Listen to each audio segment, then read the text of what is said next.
특히 권력의 정점에 있는 대통령실의 경우에는 기자의 뒤로 쓰는 경우가 그리 많지 않고요.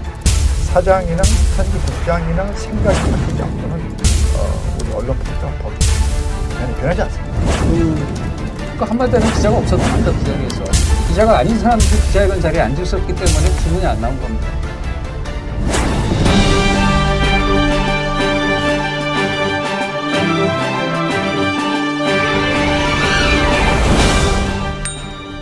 언시국 회원 여러분, 깨어있는 시민 여러분, 언시국 방송입니다. 저는 언시국 대변인 이필재입니다. 언론이 못다한 이야기, 언론이 못하는 언론 이야기, 언시국은 한다. 언못 언한. 언시국이 미디어 비평을 시작했습니다. 일반적인 미디어 비평과 더불어 언론 개혁의 의제를 제시하고 또 어떤 이슈에 관해서는 언론 개혁의 대안도 한번 제안해 보려고 합니다. 오늘은 최근에 윤석열 대통령이 나토 정상회의 참석도 하고 연달아 순방도 했지 않습니까? 한국 언론의 대통령 내지는 대통령 배우자 보도 어떻게 볼 건가, 또 이번 순방을 어떻게 평가할 건가, 이런 주제로 대화를 나눠보려고 합니다. 오늘 패널을 소개하겠습니다. 제 옆에 정승욱 박사이십니다. 네, 안녕하십니까. 우리 언시국 회원이고 세계일보에서 청와대 출입기자 또 도쿄 특파원을 역임하신 분입니다. 그 옆에 김진호 미디어 에디터를 소개합니다. 김진호입니다. 네.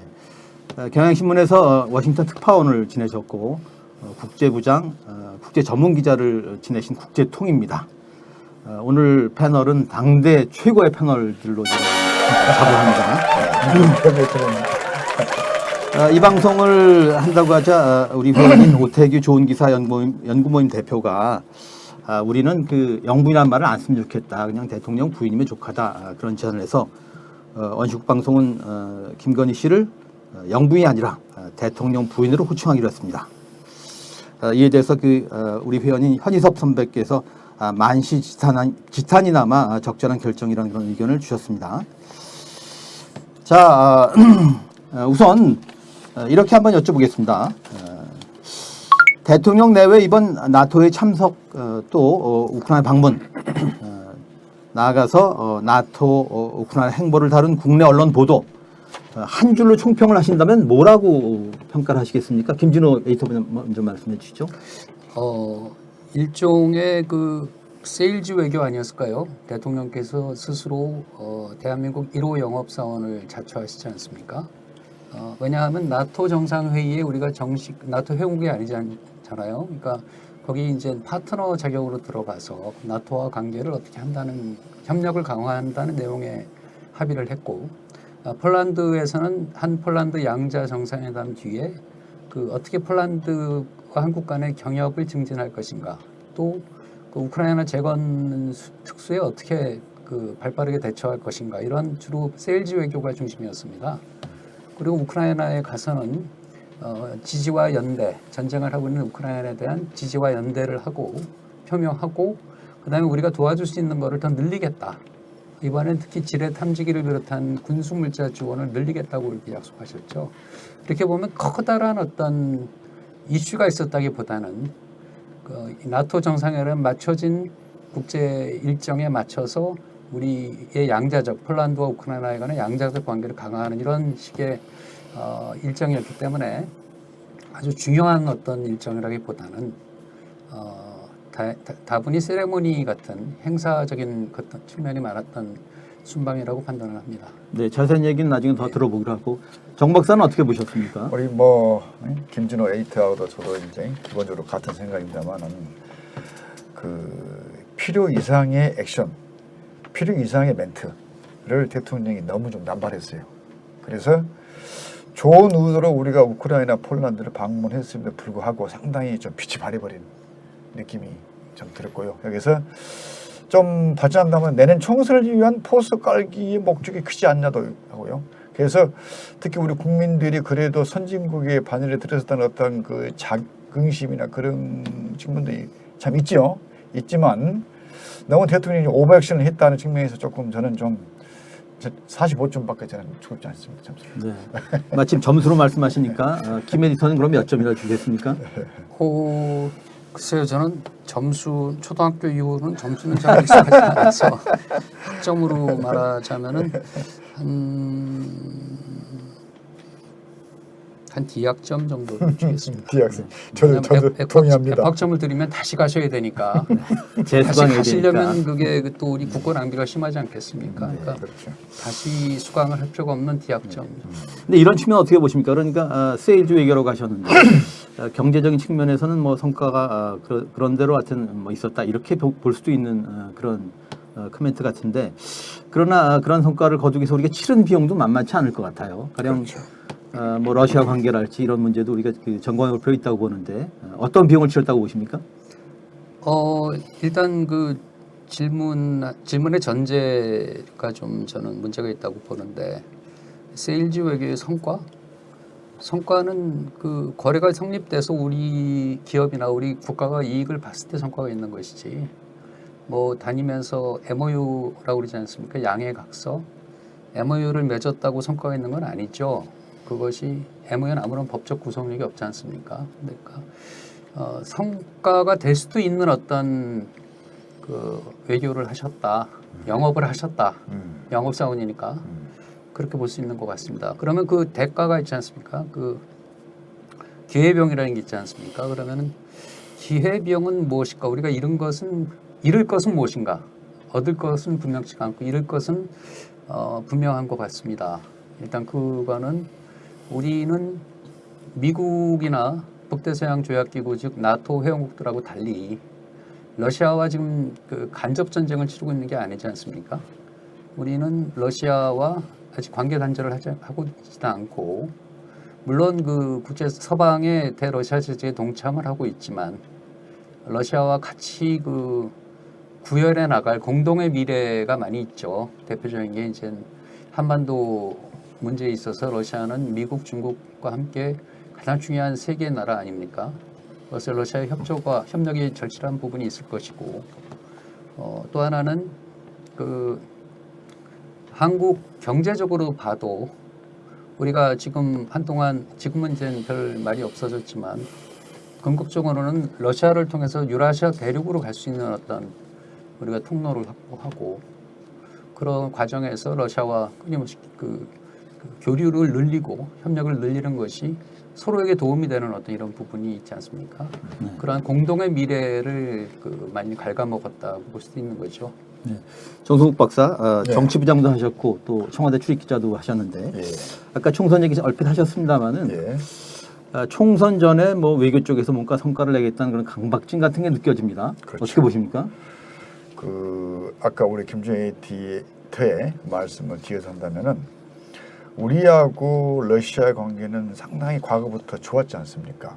아관파천 사건 우리가 한 120년 전에 사건 아닙니까? 근데 러시아하고 우리하고 계속 좋은 관계였다가 이번에 우크라이나 전쟁 때문에 상당히 좀 틀어졌다는 그런 느낌이 지금 있지 않습니까? 그런데 우리가 충분히 러시아의 심기를 건드리지 않으면서도 우리의 이익을 취할 수가 있습니다. 그 말은 뭐냐면은 외교상 디테일을 좀 우리가 좀 잘했어야 된단 말이죠.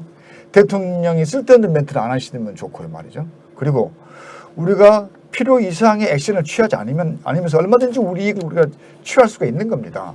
너무 우리가 액션을 하고 불필요한 말을 한단 말이죠. 그런 측면에서 볼 때 러시아가 상당히 과거에 한국이 저렇게 우리한테 저렇게 하지 않았는데 왜 저렇게 액션을 하지? 하는 의아할 겁니다라는 말을 좀 덧붙일 수 있습니다. 네. 갈 길이 멀어서 이제 보도 얘기로 넘어가보겠습니다. 단도직입적으로 한번 질문 드려보겠는데요.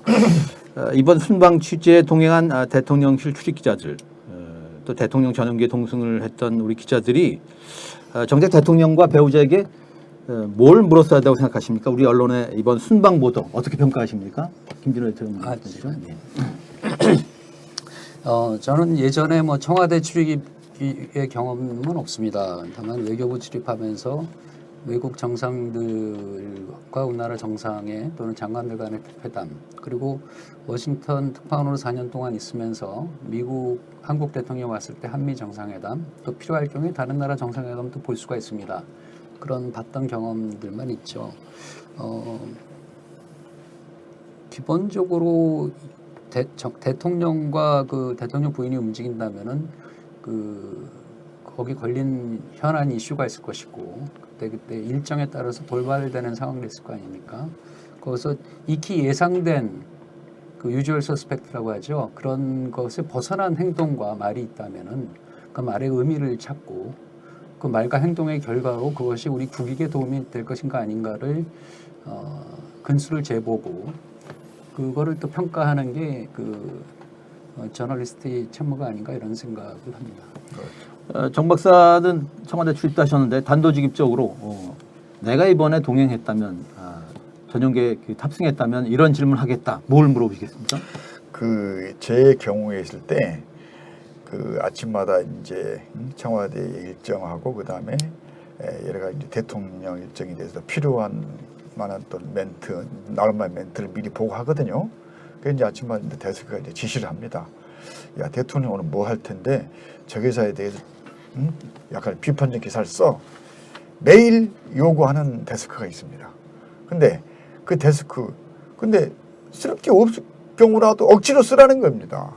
해서 어느 한 기자의 경우는 사표를 내가지고 그냥 그 좋다는 청와대 출입에다가 집어 던져버리고 사표 낸 친구 하나 있었거든요. 근데 근본적으로 청와대나 지금 지금 대통령실 출입기자의 경우에 본인의 의지에 따라서 쓰는 기사는 사실상 별로 없습니다.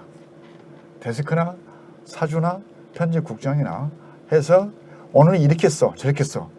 그리고 내가 쓰지 않았다 하더라도 안에서 회사 써가지고 내 이름을 달아가지고 나가는 경우가 왕왕 있습니다. 그런 거 있기 때문에 그래서 특히 권력의 정점에 있는 대통령실의 경우에는 기자 의지로 쓰는 경우가 그리 많지 않고요. 데스크나 부장이나 편집국장의 로봇 같은 입장 이렇게 말하면 좀 심하게 표현합니까만 하여간 그렇게 입장하는 기자가 상당히 좀 대부분일 겁니다. 그러니까 언론사의 그 시스템적인 문제가 있다는 그런 이야기 같습니다. 그렇죠. 자, 그리고 또 하나는 아까 제가 말씀 좀 더 붙이면은 그래서 사장이나 편집국장이나 생각이 바뀌지 않고는 우리 언론 풍토가 전혀 변하지 않습니다. 그리고요 대통령 사진이 일면에 딱 나오면은 그날 광고 하나 큰 광고 하나 들어옵니다. 아이고 네. 현실이고. 예.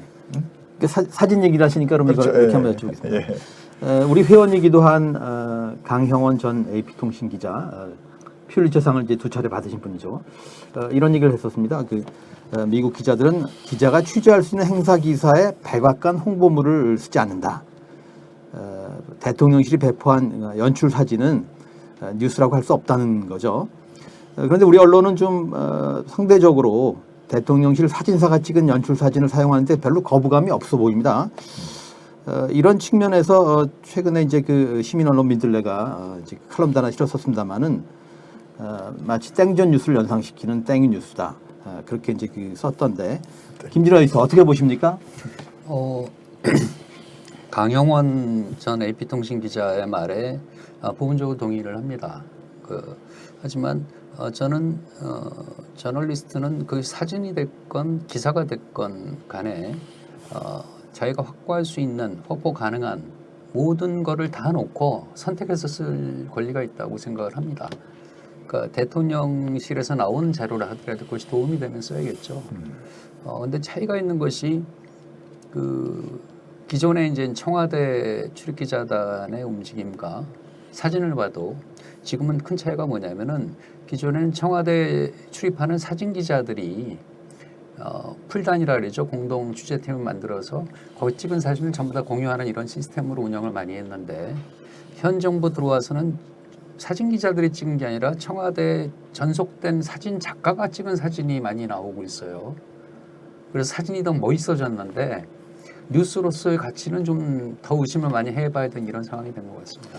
지난번에 그 김건희 씨가 캄보디아 갔을 때입니까? 예, 그 예. 연출 사진 논란이 있었지 않습니까? 뭐 조명을 쏜다 프놈펜에서 예, 그랬죠. 심장병 그 아동 네. 예. 그것도 말하자면 사진 기자 친 게 아니고 사진 작가가 배포한 사진이죠. 맞습니다. 네. 저는 그게 좀 서민층의 주택인데 뒤에 초록색이었던 거예요. 그런 벽 색깔이 있고 그래가지고 아주 그 예술 사진처럼 이렇게 볼 수 있는 어떤 그런 만들어진 사진이었다는 인상을 강하게 받았습니다. 물론 그때 대통령실은 조명을 쓰지 않았다고 부인을 했지만 예. 이번에 이제 보도된 대로 김건희 씨가 이 대통령 해외 순방 중에 뭐 수행원 경호원을 대동하고 명품 쇼핑을 했지 않습니까? 예. 우리 국민들은 그 보도를 리투아니아 현지 언론을 통해서 접했어요. 예. 이렇게 국내 언론이 이 어떻게 보면 물 먹었다고도 할 수 있겠습니다만은 그런가 하면 이번에 이제 우크라이나 방문을 했는데 일본 언론이 2달 전에 이제 그렇게 보도를 한 일이 있는데 당시 대통령실이 부인을 했거든요. 예. 그러니까 우리 국민은 그런 서비스를 외국 언론을 통해서 받고 있는데 오랜 해외 취재도 하시고 국제통으로서 어떻게 보십니까? 2달 전에 일본 언론이 그런 보도를 했다는 거는 아마 그 2달 전에 한일 정상회담에서 얘기가 나왔었나 보죠. 아니요, 나토 방문 때라고 못 박아서 얘기를 했습니다. 그러니까 그 우크라이나를 방문할 거라는 거는 나토 방문 일정, 리투아니아 방문 일정이 나왔을 때 아마 그런 얘기가 나왔나 본데 저는 그 시점에서 그건 뉴스 가치가 없다고 봅니다. 왜냐하면 갈지 안 갈지 모르는 상황에서 갈지도 모른다. 이거는 좀 뉴스라도 좀 그 가치가 떨어지는 뉴스라고 생각을 하고 그걸 대통령실에서 부인했다가 나중에 입장 갔다. 뭐 또 극적인 효과를 노렸겠죠. 그런 점에서 그것이 정보가 아니지 않습니까? 일단 그땐 설이니까 그 자체는 별로 가치가 적다고 생각을 합니다. 하지만 대통령이 어디를 갈지도 모른다는 어떤 동선의 흐름을 외국 언론을 통해서 접하는 게 유쾌한 일은 아니겠죠. 우리 언론이 당시에 그런 보도를 접하고서 취재를 했어야 한다고 생각을 할 수 있지 않습니까? 예. 정숙 박사는 어떻게 보셨습니까? 원래 그 이제 대통령 동선은요, 해외에 가든 국내에 가든 간에 출발 직전에 원래 동선이 이렇게 그렇죠. 그렇게 공개되는데 원래 이제 이 해외 취재 경우는 이제 출발 직전에 조그만 이렇게 소책자를 이렇게 이제 배포합니다. 해가지고 팬 기자, 사진 기자, 그 다음에 청와대 전속 사진사 해가지고 3-4명이 한 팀이 돼가지고 대통령 같이 움직이거든요. 때문에 그 수십 명의 기자가 한 번에 못 움직이잖아요. 때문에 팬 기자는 대통령의 숨소리까지 다 취재해가지고 기사 풀 기사를 제공합니다. 그러면은 청와대나 대통령실에 있었던 그 당시 기자들은 그걸 보고 자기가 보충 취재하든지 그대로 내보내든지 해가지고 보통 하거든요. 근데 저의 경우는 청와대나 대통령실에서 제공한 사진을 쓴 기억이 없습니다. 때문에 내 사진 기자 있고 우리 사진 기자가 있는데 그래서 이것은 과거의 청와대 출입 기자의 어떠한 그 관행하고 지금 윤석열 대통령 정부의 대통령실 관행하고 좀 다른 것 같습니다. 과거의 경우는 청와대에서 제공한 기사를 거의 안 썼습니다. 대부분 안 썼고 이제 특별히 그 당시에 이제 그 체제가 갖춰지지 않은 인터넷 신문의 경우는 청와대에서 배포하는 그런 사진 쓰지만은 일반 언론은 청와대에서 쓴 나온 기사들 거의 안 씁니다. 그건 좀 다른 얘기입니다. 이번에 김건희 씨가 명품 쇼핑할 당시에는 풀 기자가 이제 따라붙지 않았겠죠? 그래서 그건 당연하죠. 네. 근데 그건 제가 그 말씀 하기 전에 나토 정상회의가 뭡니까? 나토란 걸 말해 전쟁 방지하기 위한 전쟁을 멈추기 위한 비상시국의 그 엄청난 엄중한 그런 상황이지 않습니까? 거기에다가 대통령 부인이라는 분이 명품 샵을 갔다? 또 그리고 비밀리에 경호원을 청와대의 경호원 참 그 공무원들 16명이나 대동하고 갔다. 도대체 그 사고방식은 뭡니까? 지금 옆 나라는 지금 생과사가 왔다 갔다 하는 그런 엄중한 상황인데 또 그리고 아까 사진 아까 내보여주죠.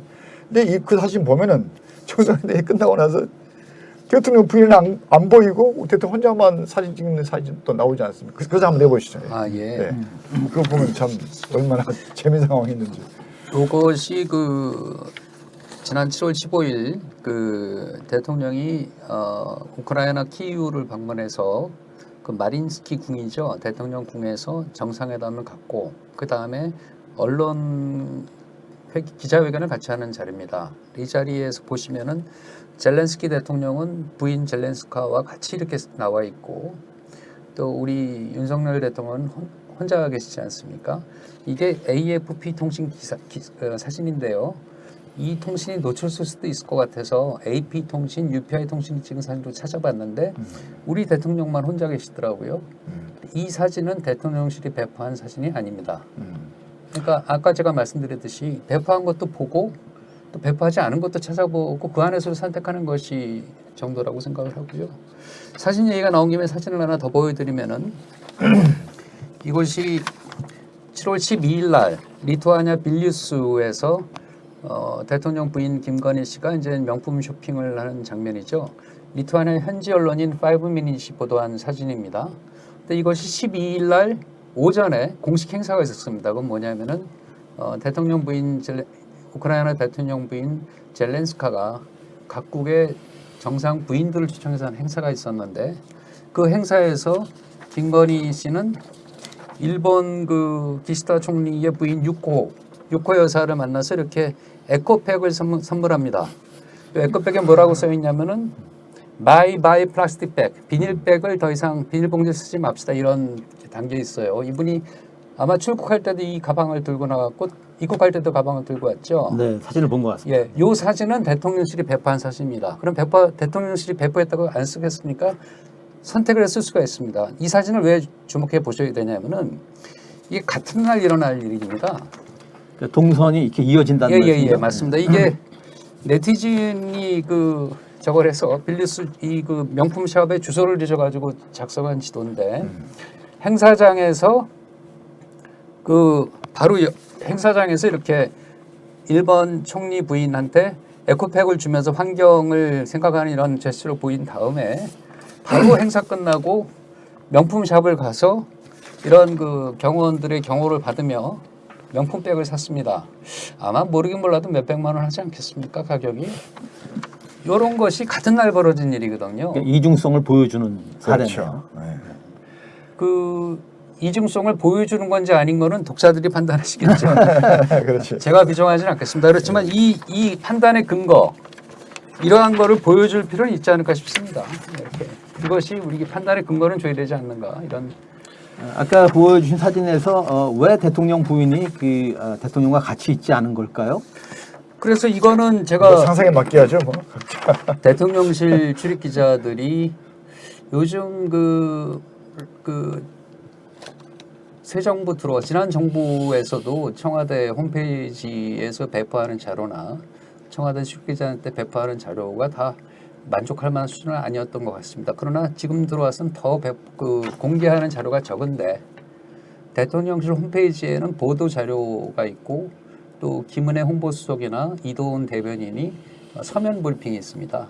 또 대통령의 말과 글, 이 세 가지를 통해서 이제 뉴스를 추적할 수가 있는데 어디에도 그런 말이 나오지 않았습니다. 왜 15일 날 한 우크라이나 정상회담 뒤 공동 기자회견에 우크라이나 대통령 부인만 있고 우리 대통령 부인 없는지 아무도 물어보지도 않았고 알 길이 없습니다. 그러니까 저 같으면 이 사진을 쓰면서 왜 대통령 부인이 없을까 이렇게 사진 기사로 처리를 하면 어떨까 싶었습니다. 이미 저희 그랬군요. 시민 언론 민들레에서 네.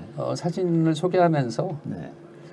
제가 왜 없는지는 모르죠. 그걸 좀 없다고는 쓸 수 있는 거 아닙니까? 예, 네. 그렇게 소개를 했습니다. 참 이런 상황을 보면서요. 그 차도 이제 유럽에서 한국의 문화가 이제 유럽을 완전히 이제 선양하고 있지 않습니까 지금? 그래서 커튼 높은 유럽의 셀럽들이 그 대통령 부인이라는 양반이 그렇게 가가지고 엄청난 그 엄중한 상황인데 불구하고 그 명품 샵에 가서 그런 이중적인 행동을 보였다. 얼마나 우리를 얼마나 비웃겠습니까 속으로 진짜. 내가 보면 저희 우리 국격을 떨어뜨려 너무 떨어뜨린 거 아닙니까 진짜 이게? 그리고 저런 자리에 동석하지 않을 거면 왜 동행을 했을까요? 그러니까 제가 그 워싱턴 특파원으로 있을 때 미국 백악관의 어떤 언론 서비스를 다시 뒤져봤어요. 당시 경험했던 게 뭐냐면은 백악관 출입 기자들뿐만 아니라 백악관에 등록한 기자들한테 매일 아침 제공하는 기본적인 3개의 일정이 있습니다. 저는 그러니까 조지 부시 행정부 당시에 워싱턴 특파원을 시작을 했는데 아직도 그 메일이 저한테 옵니다. 매일 아침에 G메일로 오는데 여기 보면은 포투스라고 들어보셨습니까? POTUS. POTUS는 뭐냐면 President of United States에서 미국 대통령을 줄여서 포투스라고 하는데 포투스 스케줄이 나옵니다. 대통령의 그날 공식 일정 3개가 나오는데요. 하나는 부통령 V 포토스, 바이스 프레지던트 오브 유나이티드 스테이츠의 일정이 나오고 플로투스라는 게 있습니다. 뭐냐면 First Lady of the United States의 일정이 나오죠. 그럼 이 일정은 공개된 일정이고 그 공개된 일정을 수행하는 게 공인이죠. 그러니까 이번에 제가 아직 기본적으로 이해가 안 가는 부분은 뭐냐면은 대통령 부인이 리투아니아 빌뉴스, 폴란드 바르샤바 그리고 우크라이나 키이우를 간 거는 그 일종의 출장입니다. 공무 수행을 위한 여행이었기 때문에 그 여행 자체가 어떤 공적인 임무죠. 그런데 이 그 명품샵을 간 일정을 공개했는지 아마 안 한 것 같은데. 공개할 수가 이게 없죠. 사진에 보시면 아시겠지만 이게 심야가 아니지 않습니까? 네. 심야라도 일정이 있는 겁니다. 근데 이거는 근무 시간입니다. 쉽게 말하면은 근무 시간은 이 근무 시간이 가능하도록 비행기와 숙소와 모든 거를 국민의 세금으로 낸 거 아닙니까? 근무 시간에 가신 거죠. 그러니까 출장 근무 중인 거죠. 근무죠. 네. 그럼 여기다 해명이 당연히 있어야 됩니다. 그리고 왜 이랬는지를 물어보는 기자가 있어야 되는데 물음도 없었고 답변도 없었던 것 같습니다. 이게 좀 아쉬운 부분이죠. 네. 시간이 많이 가서 이런 질문을 드려보겠습니다. 본래 대통령의 이번 순방 일정이 4박 6일이었는데 연장을 해서 우크라이나를 방문했지 않습니까? 네. 그런데 이 순방 중에 아시는 대로 다수 국민이 집중호우로 유명을 달리하셨고 또 큰 피해를 겪었습니다. 그런데 그 시간에 대통령은 우크라이나에서 이제 사직생 생직사를 외쳤잖아요. 대통령의 우크라이나 전격 방문 나가서 이런 대통령 행보를 따른 한국 언론의 보도 어떻게 보셨습니까? 제가 보기에는 우리나라가 벌써 선진국의 반열에 올라왔고 그다음에 나토에서도 정식 회원국은 아니지만은 그저 초청을 했기 때문에 세계적인 문제에 대해서 같이 머리를 맞댈 수 있는 상대로서 충분히 우리 국격이 상승했기 때문에 나토 정상회의도 참여할 수 있다고 저는 보는 거고요. 근데 우크라이나도 책임 있는 그 해외 선진국으로서 저는 갈 수 있다고 보는데 그 대통령 동선에 대해서 공개하는 건 상당히 좀 유감이었지만은 물론 그 당시에 국가 안보적 상황에서 공개하지 않을 수도 있겠지만은 최소한의 동선은 기자한테 먼저 공개했어야 된다는 제 생각이고요.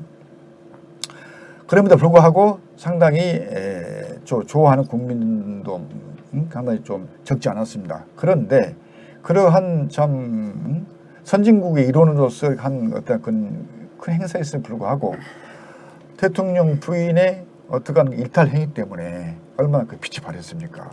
딴 것은 난 너무 안타까운 상황을 생각하고 싶습니다. 네. 김 에디터 혹시 덧붙이실 말씀이 좀 있으신가요? 예, 이 부분에서 꼭 좀 짚고 넘어가야 될 부분이 있는데요. 우리 언론뿐만 아니라 전 세계 언론이 몇 년 전부터 한 10여 년 전부터 서프라이즈 비지트란 말을 많이 쓰죠.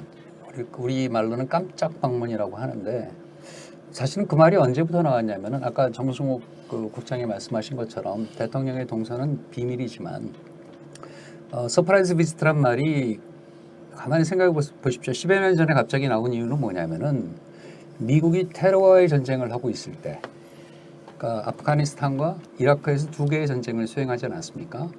그럼 아무리 전쟁 중에 적대국이라도 적대국의 국가 원수가 온다면은 공격하지 않는 게 기본적인 어떤 불문율인데 그런 경우에 최소한 어떤 한 라인 같은 게 있으면은 서로 통제를 하지 않겠습니까? 근데 이 테러와의 전쟁의 특색이 무엇이었습니까? 이거는 보이지 않는 적과 전선이 없는 전쟁이라고 규정을 하고 있는데요. 그 상대방 누구한테 통보를 하고 싶어도 통보할 주체가 너무 많은 겁니다. 그러니까 탈레반뿐만이 아니라 동네 또 이슬람 원리주의 세력이 너무 많기 때문에 이거야말로 국가 원수의 어떤 신변의 위협이 있기 때문에 군사 작전을 하듯이 007 첩보 작전을 하듯이 극비리에 갖고 그때 언론이 서프라이즈 비지트라고 썼습니다. 이거를 지난 2월 달에 키이우를 방문한 조 바이든 미국 대통령이 서프라이즈 비지트라고 홍보를 열심히 했는데 이게 스스로 말이 안 되는 게 그 제이크 설리번 그 백악관 국가안보보좌관이 나중에 기자회견에서 얘기를 했습니다. 우리가 키이우를 가기 전에 대통령이 키이우를 가기 몇 시간 전에 러시아 측에 통보를 했다. 이번에 그 윤 대통령 방문도 통보를 미국을 통해서 한 거로 그러니까 이것이 보도한 것 서프라이즈 같은데. 깜짝 방문, 서프라이즈 비지트가 되려면은 한국 대통령이 우크라이나를 방문한 게 신변의 위협을 느껴서 혹시나 저쪽엔 러시아가 공격할 수도 있지 않을까. 그럼 러시아에 통지를 했어야 합니다. 그게 우리가 위협을 느꼈다는 건데 통지를 했는지 안 했는지 몰라요.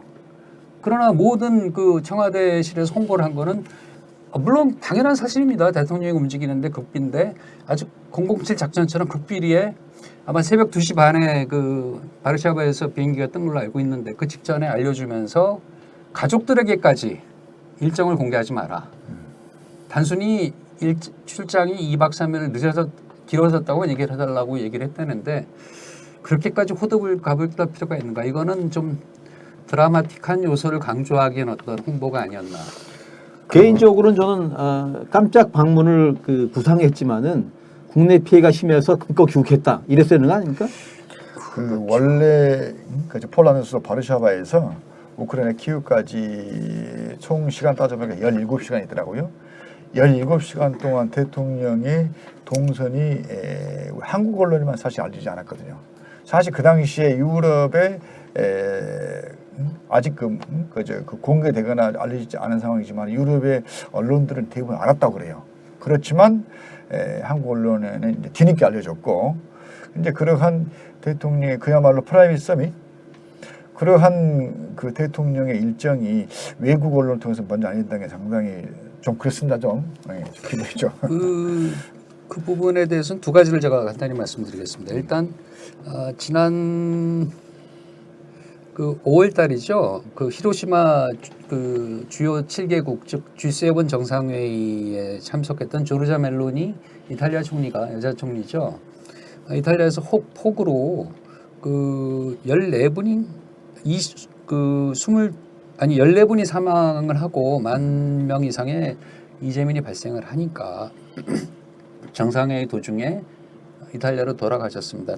돌아갔을 때 윤 대통령이 그 위로를 했던 적이 있어요. 그게 기사화된 적이 있는데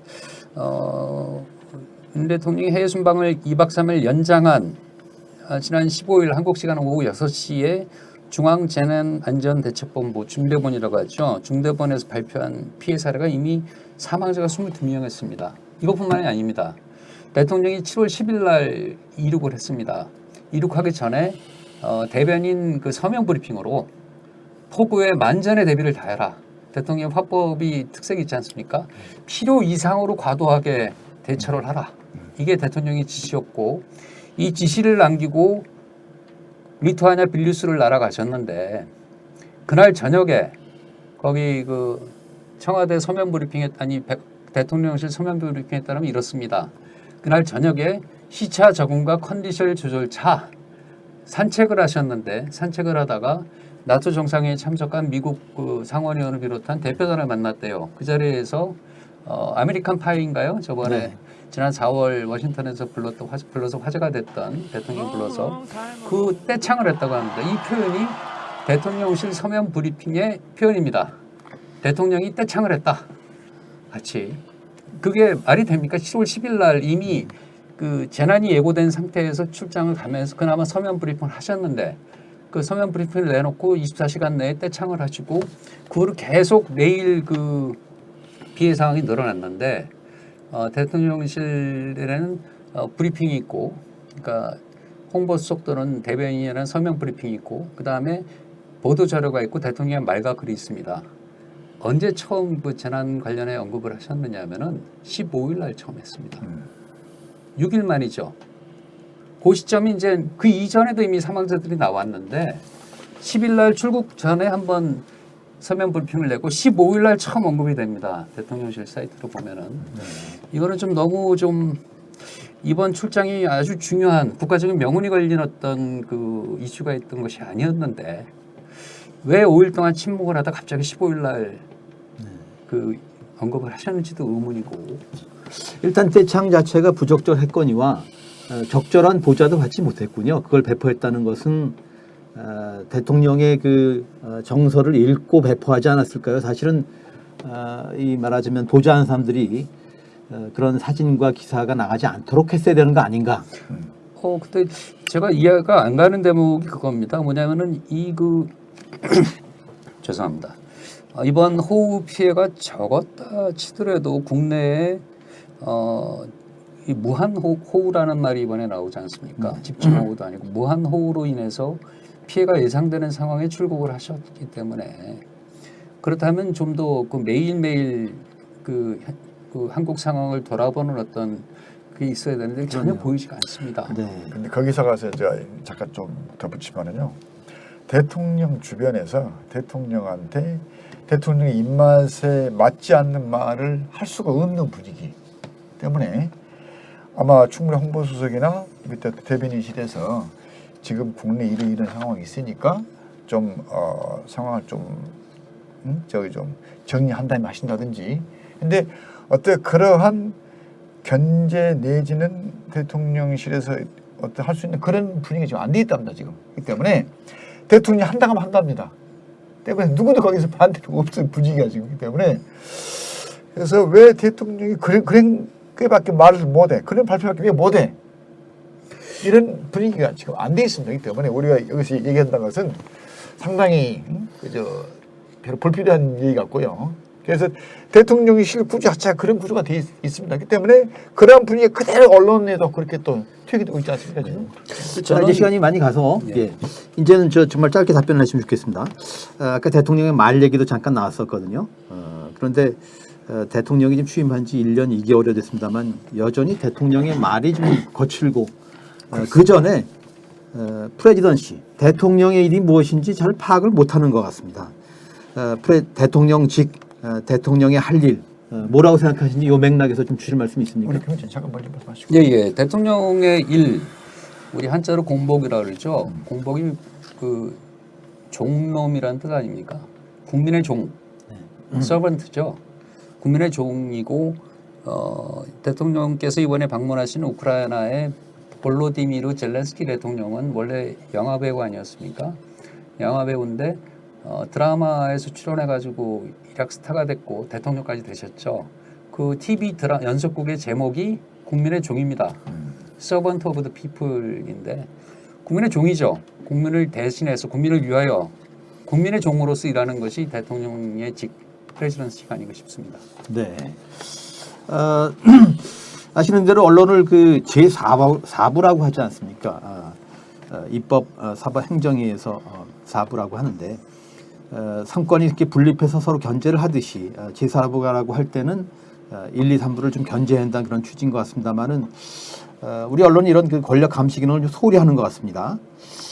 더구나 이 정부 들어서는 이건 뭐 감시 견제는 고사하고 권력과 유착을 넘어서 권력과 한 몸을 이룬 이런 보도를 우리가 지켜보게 됩니다. 이 마무리 삼아서 한국 언론의 대통령 보도 어떻게 보십니까? 청와대 출입기자의 경우는 보통 이제 고참 차장급이 보통 많이 갑니다. 고참 차장급이 가고 그것도 아까 서두에 말씀드렸듯이 사장이나 편집국장의 뜻에 맞는 사람을 출입하게끔 합니다. 그렇기 때문에 근본적으로 좀 비판적인 기사를 쓰거나 자유자재를 쓸 수 있는 기자 그런 상황이 안 돼 있습니다.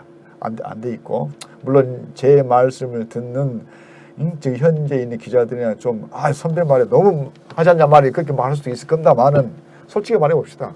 뭐 신문사도 뭐 장사꾼인데. 정성욱 박사도 다 그 통장하신 분이니까.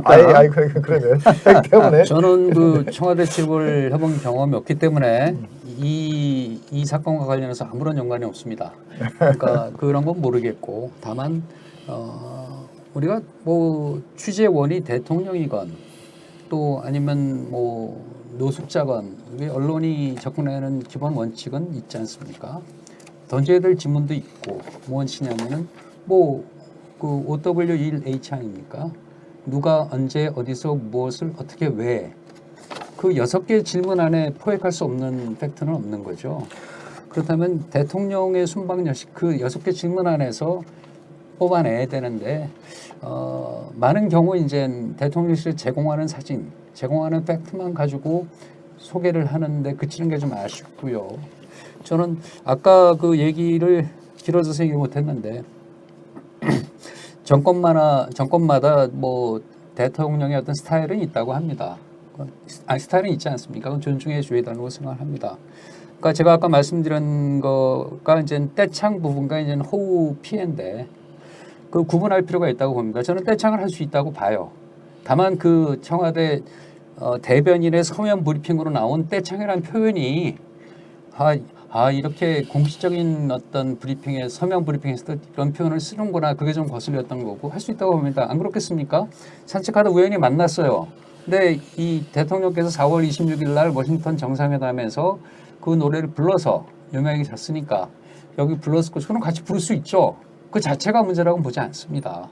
근데 우리가 이거 자체에만 초점을 맞추면 가십이 되고 가십 기사가 되는 것이고 제가 강조하고 싶었던 거는 그날 출국 전 한 10여 시간 전에 서면 브리핑을 호위 피해를 우려하는 서면 브리핑을 내고 나서 몇 시간이 안 됐다는 그 포인트 하나하고 또 하나는 그 15일까지 어떠한 공식 그 브리핑도 보도자료도 대통령의 말과 글도 없었다는 점에서 문제가 있는 것이지 구분을 해야 될 것 같습니다. 사안을 그 떼창 부르고 이거는 표현이 좀 약간 낯설었지만 오케이 스타일에 따른 차이 또 상황이 그렇게 되었으면 부르는 게 맞죠 노래를 단 그 전과 그 이후의 어떤 행보랑 연결이 안 된다는 점 이 부분 언론이 지적했지 않을까 저는 조금 결이 다른데 떼창을 할 수 있다고 하더라도 국격을 생각하는 국민들을 감안해서 그런 자료 배포는 안 하는 게 좋았겠다는 생각을 합니다. 예. 그 김일태한테 그걸 여쭤보겠습니다. 오랫동안 하여튼 해외 취재를 하셨는데 언론 선지국 기자들은 자국 지도자한테 뭘 물어봅니까? 그 정답은 아까 제가 미리 말씀을 드렸지만은 OW1H죠. 네. 그리고 근데 하나 우리가 좀 그 외국 언론하고 좀 국내 그 온도차가 느껴지는 게 뭐냐면은 예를 들어서 한미 정상회담 이후에 질문을 할 기회를 한국 기자들 2명한테 주고 미국 기자 2명한테 준다고 치죠. 보통 그렇게 주지 않습니까? 그러면 한국 기자들은 대부분 다 정상회담 관련된 거 질문합니다. 근데 미국 기자는 두 명 중에 한 명은 반드시 엉뚱한 질문을 해요. 예? 그 트럼프 전 대통령의 재판 결과에 대해서 물어보거나 한국 대통령 옆에 세워놓고 아니면은 뭐 펜타닐이라는 마약성 진통제의 폐해에 대해서 질문합니다. 왜 질문하겠습니까? 그러니까 제가 여쭤보는 겁니다. 왜 이런 질문을 독자들의 그 니즈에 더 충실한 질문이라고 보시는 건가요? 그 말도 맞지만 다시 그 제가 말씀을 드리면은 자기가 쓰고 있는 기사 거기에서 가로를 메꾸지 못한 걸 질문하는 게 언론의 질문입니다. 그거는 나토 전쟁터에서 질문을 하더라도 감기약이 잘못된 게 있다면 그걸 질문할 수 있는 그게 이제 저거죠. 이걸 따로 토론해볼 만한 주제 같습니다. 근데 아까 그 얘기 해가지고 근데 원래 그 대통령의 이제 해외 순방의 경우에 대통령 기자회견은요 시간이 한정돼 있거든요. 때문에 내가 물어보고 싶은 거 있지만 못 물어볼 수밖에 없는 그런 상황이 있었고요. 많이 질문하면 보통 3명 정도 합니다. 근데 이건 내가 이 말씀을 드려야 될 것 같은데 질문도 사전에 이미 다 배포됐고 해서 내가 이 질문을 하겠다고 먼저 얘기합니다. 그러니까 한국적인 상황이죠. 네, 이미 하는데 근데 왜 그런 상황일 수밖에 없냐면은 대통령실 청와대의 그 관련 기자의 경우는요. 그 기사 참 많이 씁니다. 많이 쓰고요. 대통령이 우크라이나 가면은 또 폴란드 가면은 그 정치 상황도 쓰고 행정적 기사 쓰고 또 분석적 기사 쓰거든요. 근데 무지하게 일이 많습니다. 일이 많아요. 그래서 보통 한번 가면은 뭐 밤낮이 그냥 그러니까 기사 쓰다가 오거든요. 때문에 열심히 쓰는 건 좋은데 읽을 만한 질문을 기사를 이제 질문을 할 생각이 솔직히 말해 없습니다. 아니 그런데 시간이 너무 2010년에 오바마 대통령이 그 G20 회의차 한국에 왔을 때 기억하시겠지만 한국 기자들한테만 질문 기회를 줬지 않습니까? 맞습니다. 예. 그때 왜 질문 안 했을까요? 그 당시에 우리 기자 같은 경우는 이제 사전에 아마 트레이닝이 안 된 것 같아요. 준비된 질문이 없었던 거죠. 네. 네. 해가지고 갑자기 오바마 대통령이 질문을 했다. 근데 거기서 좀 영어를 좀 유창하게 하는 우리 기자가 있었으면은 아 그때 통역이 있다고 얘기했어요. 통역이 나중에 했는데 아마 제 생각, 이게 제 경험으로 와서 아마 조금 경험이 있는 기자가 갔으면 했을 거예요. 근데 아마 대부분의 소위 말해서 좀 제가 짬밥이 없는 기자가 갔기 때문에 했을 것 같은 저한테 생각이 좀 듭니다. 같은 질문을 던지신다면 간단하게 답하겠습니다. 그 자리에 기자가 없었습니다. 아, 그렇습니까? 저는 그렇게 봅니다. 저널리스트라는 건 항상 가슴속에 물음표를 안고 사는 직업인데 기자다운 기자가 없었다 그런 얘기인가요? 그렇죠. 네. 그러니까 물음표가 없으면 기자가 아니죠. 안 그렇습니까? 네. 우리가 궁금한 게 없는데 왜 기자를 합니까? 그럼 만약에 여러분 내가 한번 여쭤볼게. 예. 우리 경장께서 지금 그 연세에 질문할 수 있는 여유가 생겼어요. 그런데 10년 전후에 기자들한테 딱 가보세요. 질문합니까? 못합니다. 아니 근데 그 아쉬운 게 말이죠. 네. 어떤 맥락의 말씀인지 이해를 합니다만은 아니 그 미국의 대통령한테 질문할 기회고 한국 기자들한테만 기회를 줬는데 한국 기자 질문하지 않아서 결국 중국 기자 인터셉트 했습니다. 그만큼 우리 기자들이 공부를 안 하는 거예요, 지금 이게. 그러니까 예. 그 다소 네. 전공을 찌른 질문이 아니라고 하더라도 누군가 한 사람 질문을 해서 혹시 회사 들어가서 너는 뭐 없어 뭐 이게 뭐 그런 질문했냐 말을 들을지언정. 그러니까 그럴 때 질문을 누가 했어야 된다는 생각을 한다는 거죠. 기자가 던질 수 있는 질문은 이게 그 무한대입니다. 예를 들어서 그 오바마 대통령한테 그 내가 이렇게 보건대 당신의 지지율보다 당신의 부인 미셸의 지지율이 더 높더라. 언제쯤 지지율이 바뀔 거로 생각할 수 있냐는 질문을 할 수도 있고. 재밌네요. 예. 아니, 사적인 질문도 괜찮습니다. 모든 질문이 열려 있는 게 민주주의 국가죠. 꼭 무슨 정상회담 했다고 거기 관련된 질문만 하라는 요청을 하는 나라가 대한민국이고 그건 전 정권에서도 마찬가지입니다.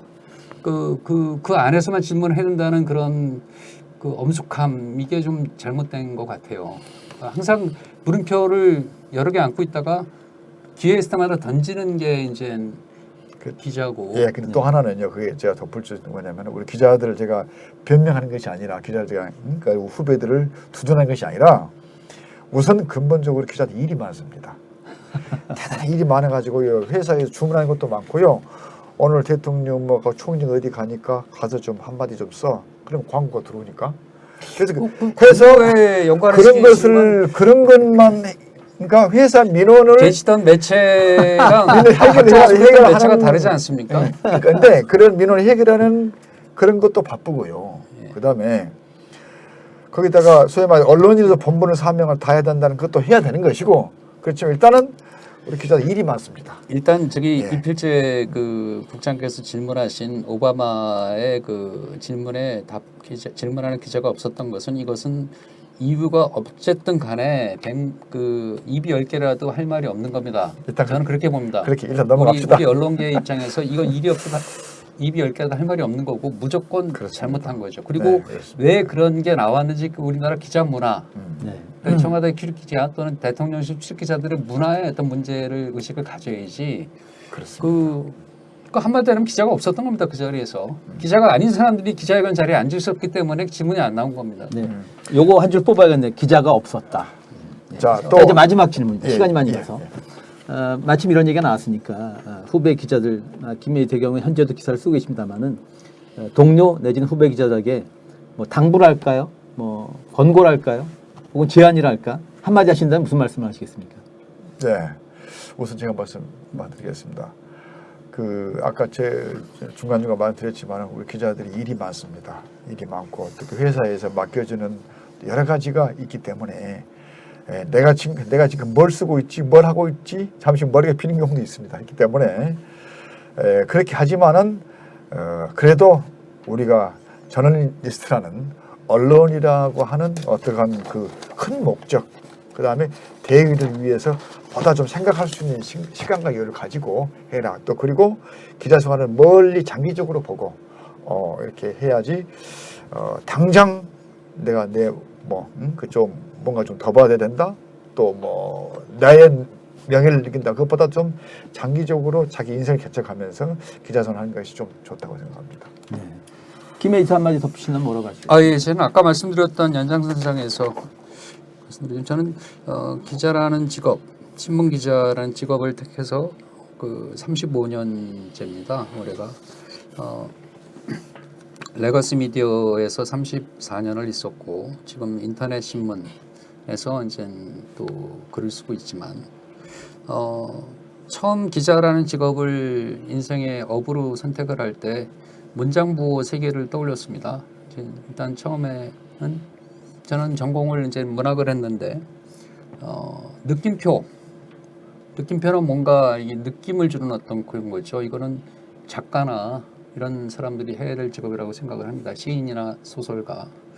마침표, 이거는 글을 길게 쓰건 짧게 쓰건 마침표를 찍는다는 것은 논리적인 어떤 귀결점을 중요시하는 거 아닙니까? 이건 학자가 돼야 된다고 생각을 했고, 기자가 가져갈 수 있는 문장보는 퀘션마크 하나밖에 없다고 봅니다. 물음표 하나만 안고 세상에 나가서 자기 궁금한 걸 채우는 그 채움 결과를 또 이제 글로써 또는 말로써 전달하는 게 기자의 본분이라고 생각을 하고요.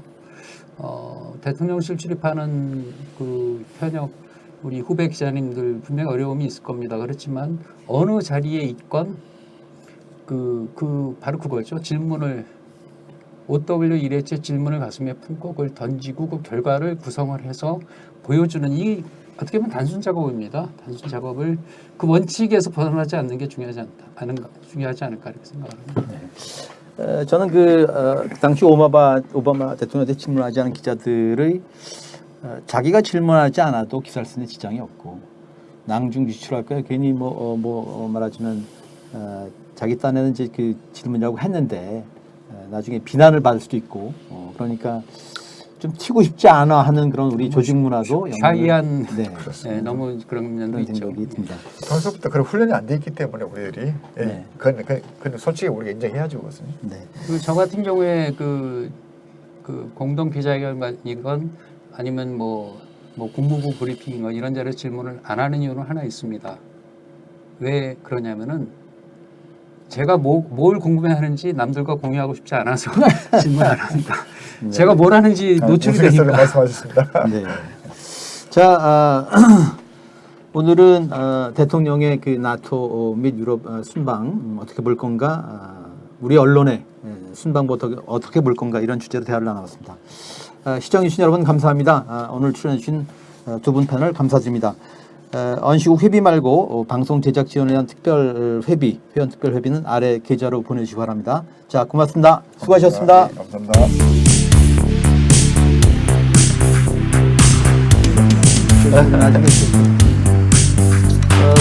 생각보다 우리 이번에는 시간 제한밖에 없어서 잘 모르겠어요.